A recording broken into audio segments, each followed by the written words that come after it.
رات یہ مہینہ محرم کا مہینہ،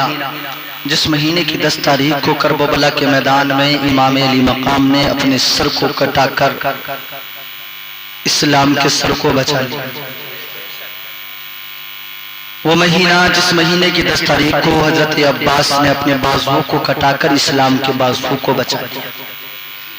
تبھی تو شاعر کہتا ہے کہ اسلام تھا، اسلام ہے، اسلام رہے گا۔ اسلام تھا، اسلام ہے، اسلام رہے گا،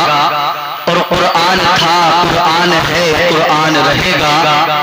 اسلام کی گردن پہ حسین ابن علی کا نعرہ تکبیر، نعرہ رسالت،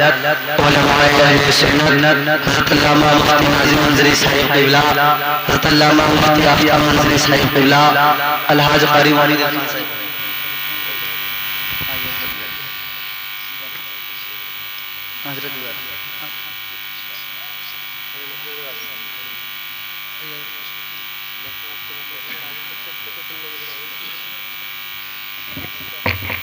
آپ دیکھ رہے ہیں ممبر نور پر تشریف فرما۔ آپ ان کے چہروں ہی سے آپ پہچان کر سکتے ہیں کہ یہ عالم دین ہیں اور یہ نبی کے دین کی یعنی جگہ و جگہ جا کر کے تبلیغ کر رہے ہیں، راتوں میں بھی محنت کر رہے ہیں۔ اللہ تبارک و تعالی ان کے جذبوں کو، ان کے حوصلوں کو سلامت رکھے۔ آئیے میں تھوڑی سی دیر اور بات کر لوں کیونکہ تقریریں بھی میرے بعد آپ کو اور سماعت کرنی ہے، مفتی صاحب آ گئے ہیں۔ تو آپ دیکھ رہے ہیں تقریباً برابر ہو چکے ہیں ہم، آپ بھی اتنے ہیں، تھوڑے سے ہی فرق ہو سکتا ہے۔ محبت سے بول دے سبحان اللہ۔ ایک بار درود پاک پڑھیں، اللہم صلی علی سیدنا و شفیعنا و حبیبنا و مولانا محمد و علی آل محمد، بارک صلاۃ و سلام علیک یا رسول اللہ، صلاۃ و سلام علیک یا حبیب اللہ صلی اللہ علیہ وسلم۔ بات چل رہی ہے امام حسین کی، ذکر ہو رہا ہے امام حسین کا۔ میں دیکھتا ہوں کہ آپ کتنی سمجھداری سے اور کتنی دلجوئی کے ساتھ ہماری بات کو سنیں گے۔ وہ مدینہ منورہ جہاں کہ ہر مسلمان کے دل کے اندر یہ تمنا ہوتی ہے کہ کاش میں بھی جاؤں اور جا کر کے میں مدینہ منورہ کی ان گلیوں کو دیکھوں جن گلیوں میں میرے نبی گزرا کرتے تھے۔ ہر مسلمان کے سینے کے اندر، اس کی دھڑکنوں کے اندر اور اس کے دل کے جذبے کے اندر یہ امنگ ہوتی ہے کہ کاش میں بھی مدینہ منورہ پہنچوں اور نبی کے روزے کی ان سنہری جالیوں کو اپنی آنکھوں سے دیکھوں۔ حضرات وہ مدینہ، اسی مدینہ منورہ میں دو سوار ایک اونٹنی اور یہ سفر کر رہے ہیں۔ دونوں جانے والے ایک راستے سے گزرے اور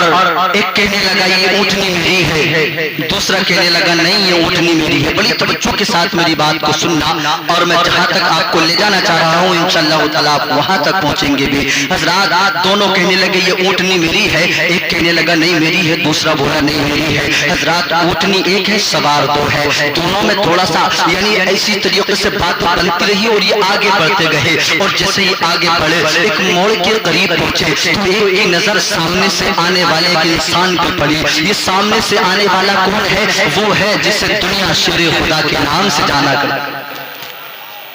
حضرت علی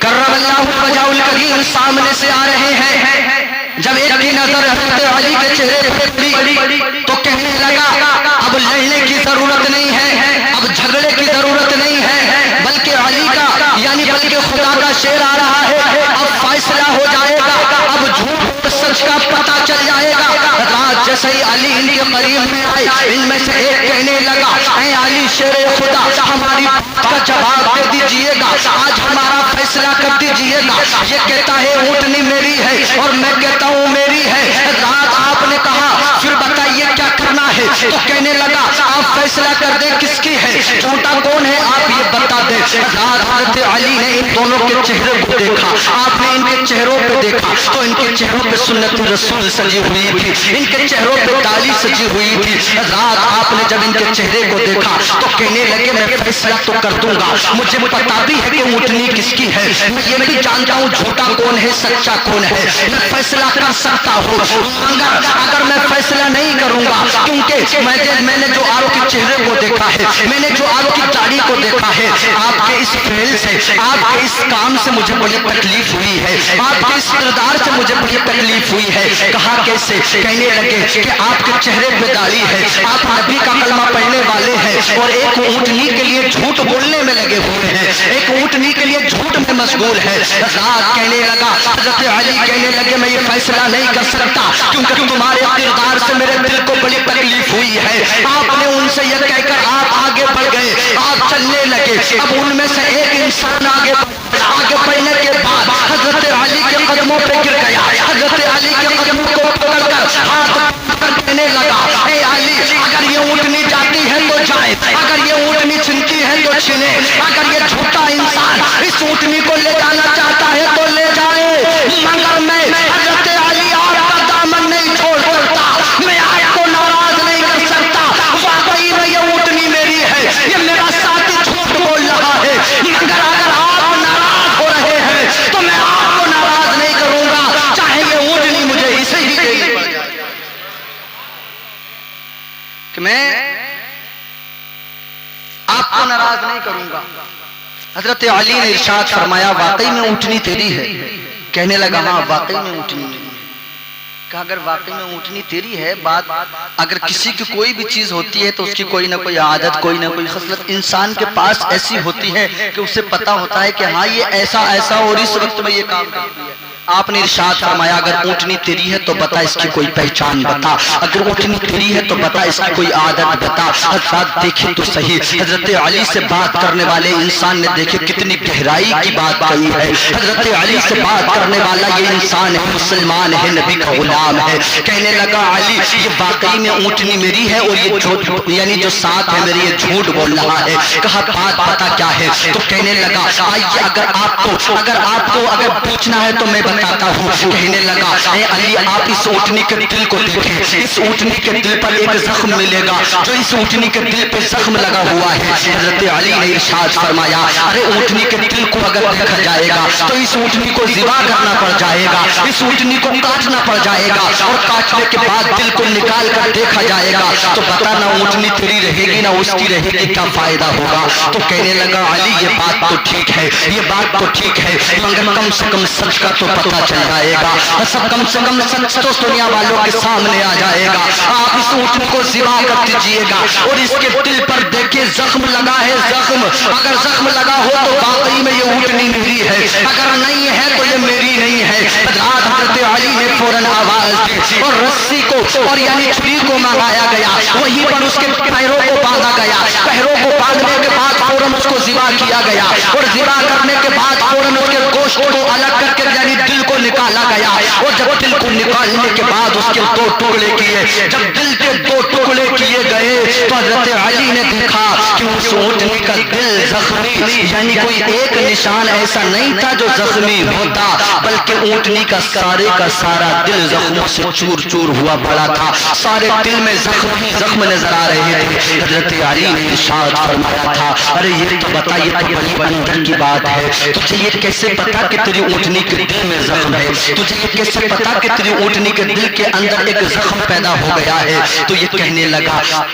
اے علی ایک دن کی بات ہے کہ اس اونٹنی کا بچہ بڑا حسین و جمیل تھا, اس اونٹنی کا بچہ بڑا خوبصورت تھا, اور جو اسے مدینے کے لوگ ہمارے گھر پہ دیکھنے آیا کرتے تھے. ایک دن کی بات ہے کہ اس اونٹنی کے بچے کو دیکھنے بہت سارے لوگ آئے, ان میں سے کسی کی ایسی نظر اس بچے کو لگ گئی, اس کے بچے کو لگ گئی جو ایسا بیمار ہوا کہ وہ ٹھیک ہونے کا نام ہی نہیں لیتا تھا. اس کا بڑا ہم نے علاج کرایا, دوائی کرائی, مگر وہ کہیں سے بھی ٹھیک نہ ہو سکا. ایک دن میری ماں نے کہا بیٹا اگر یہ بچہ ٹھیک نہیں ہوتا ہے تو چل اسے ذبح کر دے, اسے کاٹ دے, بڑا پیسہ تو نے اس کو برباد کر دیا, بھی اچھا نہیں ہوتا, تو چل اس کو ذبح کر دے. بچہ کہتا ہے کہنے لگا کہ میں نے نہ آئے دیکھا, نہ دائیں دیکھا, نہ بائیں دیکھا, اور نہ میں نے ادھر دیکھا نہ ادھر دیکھا. فوراً میں نے اپنے گھٹنے کو دیکھا اور اس بچے کو ذبح کرنے لگا. سامنے کھڑے کھڑے اونٹنی بھی اپنی آنکھوں سے اپنے بچے کو ذبح ہوتے دیکھ رہی تھی. حضرات یہ بیان کر رہا ہے حضرت علی سے,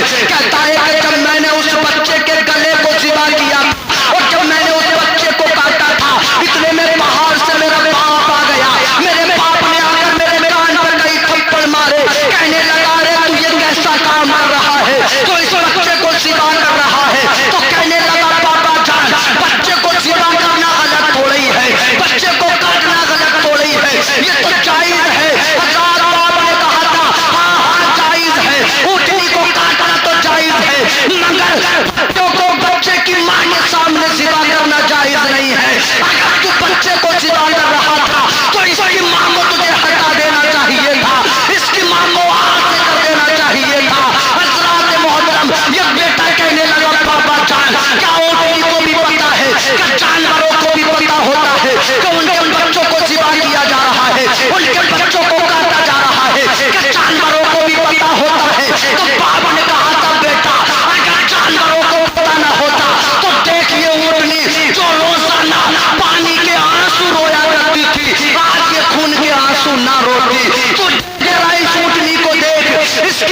سے خون نکل رہا ہے، اس کے دل پہ زخم ہو گیا ہے، تو نے اس کے سامنے اس کے بچے کو ذبح کر دیا ہے۔ تو حضرات کہنے لگا اس دن میرے باپا نے مجھے یہ سبق دیا کہ بچے کو اس کے سامنے ذبح کرنے سے اٹھنے کے دل پہ زخم ہو گیا ہے، اسی لیے میں نے آج تم سے کہہ دیا، اور آج ذبح کر کے دیکھا گیا تو واقعی میں اٹھنے کے دل پہ زخم موجود، اٹھنے کے دل پہ واقعی میں زخم موجود ہے۔ جب اٹھنے کو ذبح کر کے دیکھا اور اس کے دل میں زخم موجود ہے، حضرت علی کرم اللہ وجہہ الکریم نے جب اتنا سنا، خدا کا شیر جو جس میدان میں بھی جائے جس کی تلوار کی جھنکار الگ ہو، وہ خدا کا شیر اتنی بات کو سن کر آج زمین پہ بیٹھے۔ حضرت علی نے جب اتنی بات کو سنا تو زمین پر بیٹھ گئے۔ زمین پر بیٹھنے کے بعد آپ نے ارشاد فرمایا، ارے کوئی میرے حسین کو تو ذرا بلا کے لاؤ، جہاں میں آپ کو پہنچانا چاہ رہا تھا آپ وہاں پر پہنچیں گے۔ کہا کہ کوئی میرے حسین کو تو بلا کر لاؤ۔ حضرات انسان تھا کر حضرت امام حسین کو لے کے آتا ہے۔ امام حسین جب اپنے بابا حضرت علی کی بارگاہ میں حاضر ہوئے، حضرت علی نے ارشاد فرمایا، بیٹا بتا، اگر کچھ مانگوں گا تو دے گا، اگر کچھ کہوں گا تو قدم مانے گا۔ حضرات امام حسین کہنے لگے، بابا جان، یہ حسین وفادار باپ کا وفادار بیٹا ہے، اگر آپ جان بھی مانگیں گے تو یہ حسین مسکراتے مسکراتے آپ کے قدموں پر جان بھی قربان کر دے گا۔ آپ نے ارشاد فرمایا، بیٹا ذرا اپنی قمیض کو اوپر اٹھاؤ، ذرا اپنے کرتے کو اوپر اٹھاؤ۔ امام حسین نے جب اپنا کرتا اوپر اٹھایا اور جب کرتا سینے کے قریب پہنچ گیا تھا تو حضرت علی نے اپنے بیٹے حسین کے سینے کو چومنا شروع کر دیا،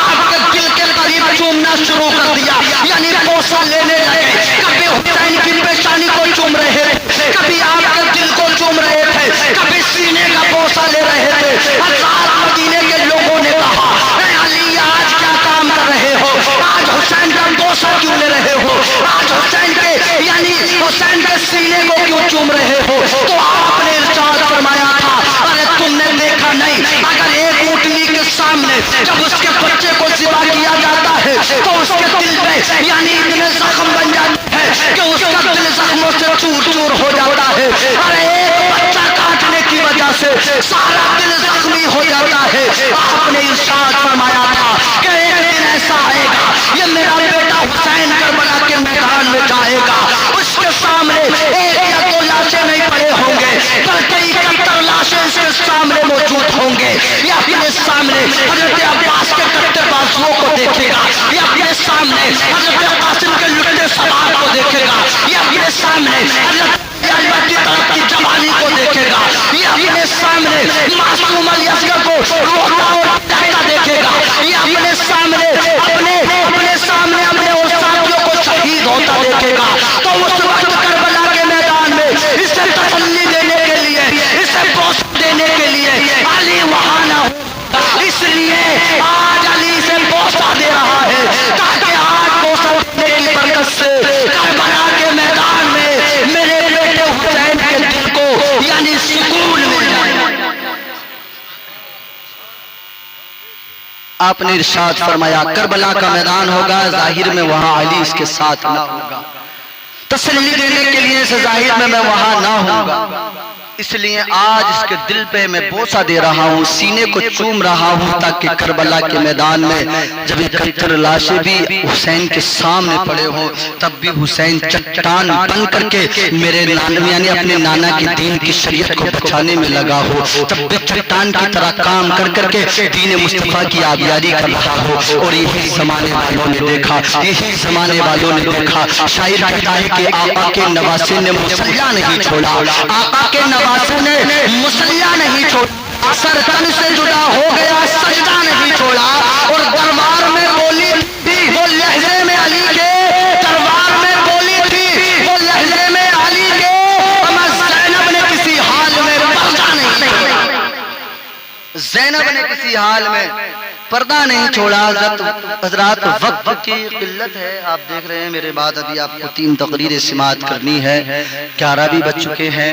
آپ نے علماء اکرام کو بلایا ہے انشاءاللہ تعالیٰ پھر کبھی موقع ملتا ہے تو باقی باتیں بعد میں کر لی جائیں گی آج کے لیے اتنا ہی کافی ہے اللہ تبارک و تعالیٰ کے بارگاہ میں دعا ہے مولا پروردگار ہم سب کے سننے سنانے میں جو غلطی ہو گئی اسے معاف فرمائے اس پر سب سے پہلے مجھے میرے بعد آپ سب کو عمل کی توفیق عطا فرمائے ہر سمت اپنے خون کی رمق چھوڑ جاؤں گا میں کربلا کا پھر سے سبق چھوڑ جاؤں گا ذہنوں کی تیرگی کو مٹانے کے واسطے احساس کی رگوں میں شفق چھوڑ جاؤں گا دے کر گندیوں کا سبھی کو میں حوصلہ پروازی فضا کا حق چھوڑ جاؤں گا پڑھنے کے بعد جاگ اٹھیں گے تمام لوگ تاریخ میں ایسا ورق چھوڑ جاؤں گا اور قدم کی خاک